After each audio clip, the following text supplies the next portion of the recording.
Hi everyone, it's me, Krylios, Team Rayceen Productions co-host and moderator. And I am Kaecy, Team Rayceen Productions co-host and moderator. Joining us is Keyonna Jones. Welcome! Family, thanks for having me. Great, thanks for joining us. Before we talk about Congress Heights Arts and Culture Center, please tell the viewers a little about your background and who you are. Yes, Keyonna Jones, like you said, Cam J6, also known as. I'm born and raised here in DC, a Washingtonian, born and raised in Southeast DC. I'm a mother of two. I'm a full-time artist and the founder and director of Congress Heights Arts and Culture Center, located in Congress Heights. Fabulous, fabulous. I love that you're a full-time artist, really getting into it. Yes, that is fabulous. So let us get into Congress Heights Arts and Culture Center. And so tell us how it began, when it began, the burgeonings of this Yeah. fabulous cultural center. So it has a lot of history and a lot of legacy. My family actually grew up in the house. My siblings grew up there. My father lived there. And then he turned it into a business space for himself. In 2015, I got my hands on it and turned it over into an art gallery. So first and foremost, we're an art gallery that supports Black and Brown artists. We have local and international artists. We have incredible classes, workshops, programming, and then we triple as rental space for our community. So you can come in and use the space as you want to. We have an incredible rooftop, I think the only rooftop in the area. So it's definitely a safe space, a safe space for folks to come and commune, get art, have fun, be outside. But yeah, it's a home for Southside. Oh, that sounds amazing. What impact has the center had on the community? We've had a lot of good impact, I would say. I think being born and raised in Southeast, and coming from this neighborhood, it is a place that I needed when I was growing up. Now that I am a full-time artist, I recognize that. But when I was growing up, there was never anything to nurture the spirit of an artist. So I kind of grew up as a weirdo. So this space gives us a place to be free, to express ourselves. There's a lot of things that east of the river go through because we're underserved, we're underprivileged, we're forgotten about a lot of times. So this is a space where you can just let your hair down, be creative, and make some art. Beautiful, beautiful. Let us know, what have been some of the center's challenges and what lessons have you learned since starting this and really getting to interact with the community and everything? Yeah, good question. I mean, first of all, it is a nonprofit. So people always want to get into nonprofit business, but it is really hard and it's tricky. And then not only being a nonprofit, it's a brick and mortar. So being able to get the funds to keep the doors open, the lights on has been a challenge. But then also really getting people to understand the value of art. Some people see it as a luxury, but I think I see it as an essential thing that we need to have in our lives. So first it was like kind of getting the interest and the value of art. Yeah, and so I think I've learned a lot, especially during COVID, trying to figure out what that looks like, having to turn things virtual and trying to just create the balance of what is between art and business. So I think if anything, I've learned a lot about myself, about my resilience, about my capabilities.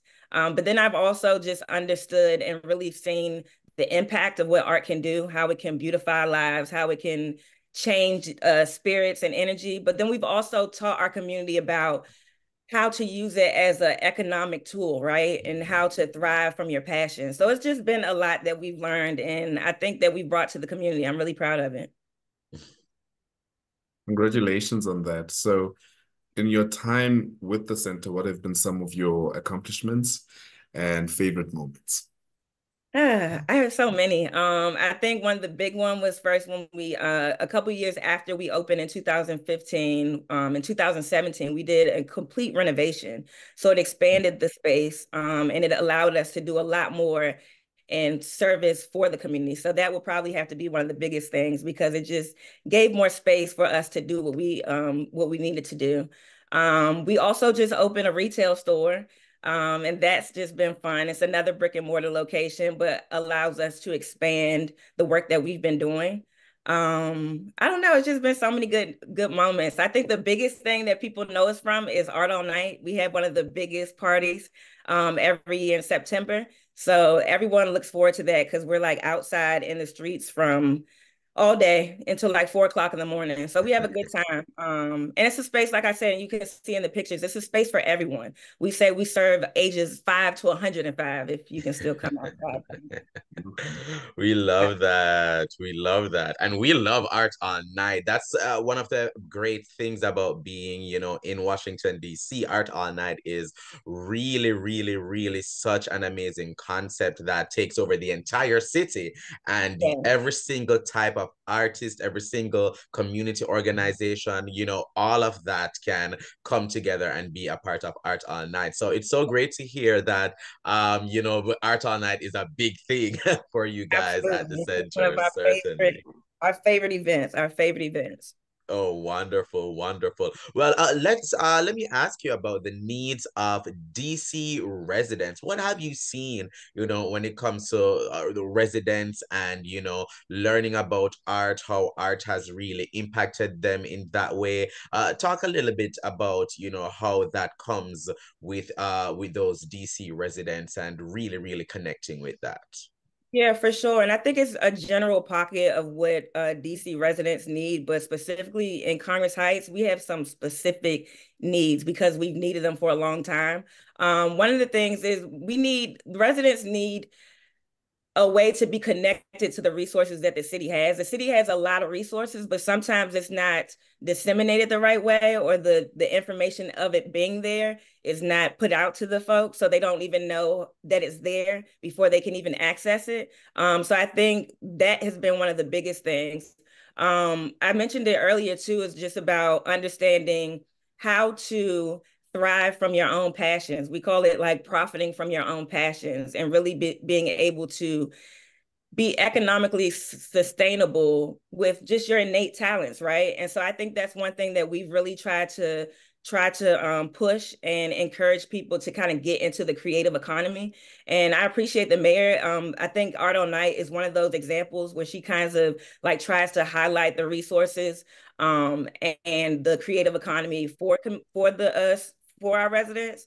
So that's one of the main things. We just need to know what resources are out there and how we can get to them. Awesome. And let me know, what are the goals and aspirations for the center looking towards the future? Yeah, we're trying to create an art gallery all over the place. I mean, we want to do a copy and paste across the world. Like I said before, I really believe that art saves lives, and I think it's an essential part that we need to have. And so, yeah, my dream is to copy and paste the center all across the world so that we can continue to do our work. Fantastic, fantastic. So please tell our viewers how they can learn more about the center and what is upcoming. Yeah, definitely visit our website, chacc.org. Some people call us CHACC. But yeah, just visit our website. We're also on Twitter and Instagram with that same acronym, CHACC, DC. You can send me an email, you can DM me, you can call me. I'm very easy to reach. But yeah, we've got a lot of plans. We just received an incredible grant, our largest funding that we've had from the NBA Foundation. So we have a lot of programming that's coming up. I'm super excited about that. Yeah, we're just going to continue the work. We've been doing it for 8 years, and I don't plan on stopping. Fabulous, fabulous. Well, viewers, please look in the description below for links. And Keyonna, thank you so much for joining us. Thank you so much. I appreciate y'all. Thank you. Such a pleasure.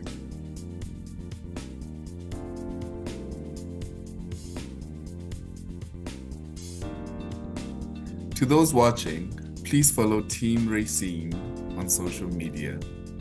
And click around our YouTube channel and check out our other interviews, forums, vlogs, and more. And while you're there, don't forget to like and subscribe. But most of all, viewers, thank you for watching.